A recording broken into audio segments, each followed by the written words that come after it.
മൂർക്കനാട് കുളത്തൂർ അമ്പലപ്പടിയിൽ നിയന്ത്രണം വിട്ട കാർ തോട്ടിലേക്ക് മറിഞ്ഞ അപകടം. സംസ്ഥാന പാത 73-ൽ ബുധനാഴ്ച ഉച്ചതിരിഞ്ഞ് 3:30യോടെയായിരുന്നു സംഭവം. പെരിന്തൽമണ്ണ ഭാഗത്ത് നിന്ന് വളാഞ്ചേരി ഭാഗത്തേക്ക് വരികയായിരുന്ന കാറാണ് തോട്ടിലേക്ക് മറിഞ്ഞത്. കാർ ഓടിച്ചിരുന്ന യുവതിക്ക് കണ്ണിൽ കരട് കയറിയതിനെ തുടർന്നാണ് വാഹനത്തിന്റെ നിയന്ത്രണം നഷ്ടപ്പെട്ട് തോട്ടിലേക്ക് വീണത്. കാറിന്റെ മുൻവശം പൂർണ്ണമായും തോട്ടിലേക്ക് ചാഞ്ഞ നിലയിലായിരുന്നു. കാറിൽ നിന്ന് പ്രദേശത്തുണ്ടായിരുന്നവർ ചേർന്ന് യുവതിയെ പുറത്തെത്തിക്കുകയായിരുന്നു. തോട്ടിൽ സംരക്ഷണ ഭിത്തിയില്ലാത്തത് അപകടം കൂടുതൽ വിളിച്ചു വരുത്തുമെന്ന് നാട്ടുകാർ പറഞ്ഞു.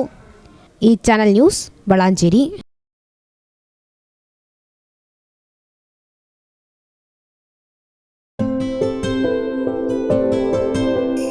15 വർഷങ്ങളായി ഈ തിളക്കം നമ്മെ ഭ്രമിപ്പിക്കുന്നു.